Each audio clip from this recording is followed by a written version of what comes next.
cette vidéo, je vais vous faire une petite démonstration du plugin ADSB qui est intégré à la dernière version de SDR Uno. C'est un petit plugin qui va nous permettre de suivre l'ensemble du trafic aérien et d'afficher toutes ces données sur une carte. Donc ça va nous afficher le nom de l'avion, son altitude, sa vitesse, etc. C'est assez intéressant. Donc on télécharge pour commencer le programme d'installation. On le dézippe et on fait l'installation, bien entendu. Voilà. Donc une fois que ça c'est fait, on va avoir ce petit programme Virtual Radar Server, une fois que vous l'aurez lancé. La seule chose à faire dans ce serveur, vous allez sur Tools,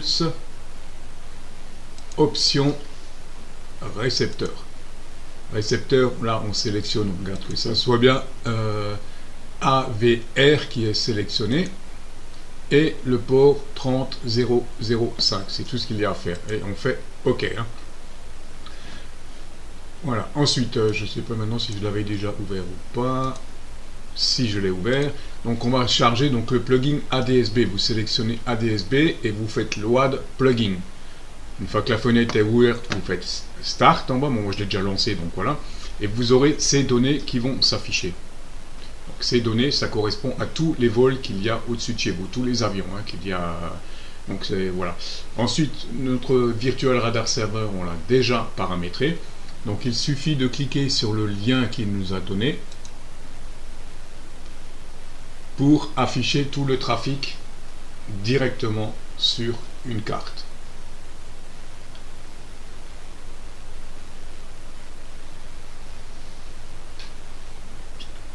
Toujours des petits problèmes de connexion internet, ça rame toujours chez moi. J'ai pas encore la chance d'être à la fibre. Voilà, donc là il nous affiche absolument tout. Donc moi je l'ai paramétré comme vous le voyez donc sur la région chez moi, donc région voilà.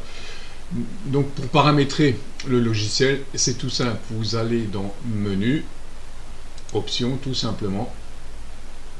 Voilà, Général. Et vous cochez toutes les cases. Bon, et vous mettez tout ça en français parce qu'on peut l'avoir les positions en anglais, etc. Donc vous mettez tout ça kilomètres, mètres, kilomètre-heure, millibar, l'altitude en mètres et voilà tout ça. Là j'avais décoché pour faire ma vidéo tranquille, mais donc on peut cocher ces deux cases là, audio, détail des avions et annonce des avions. Ça va nous donner tous les détails sur les vols qui arrivent. Donc on va cocher ça pour voir tout de suite. Voilà. Ensuite, bon, vous avez différents...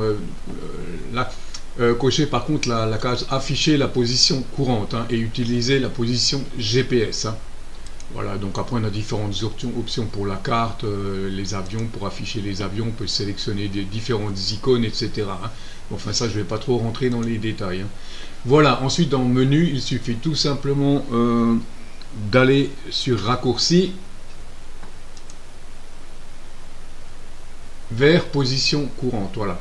Tac, et là vous allez afficher tous les avions qui sont au-dessus de chez vous. Là je vais réduire un petit peu la fenêtre là pour qu'on puisse voir. Voilà, tous les vols qui sont au-dessus de chez vous. Donc il suffit de sélectionner l'avion et normalement tout ce qui défile dans la liste là, de sélectionner. Parfois il y a la photo, parfois non. Voilà, vous voyez.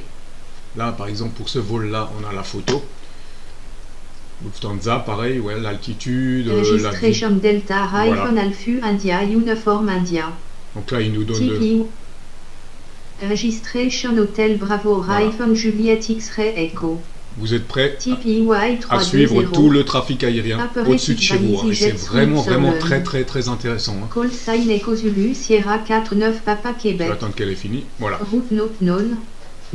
Voilà, donc c'est vraiment, vous voyez un petit peu tout. J'étais assez surpris de voir un petit peu chez moi tous les avions qu'il y a au-dessus de chez moi. Bien que je sois bon à 40 km d'un aéroport assez important, mais quand même, j'étais assez surpris. Voilà, donc ça peut vraiment être très intéressant de suivre ce trafic et c'est vraiment très simple. Voilà. J'espère que cette petite vidéo vous aura plu.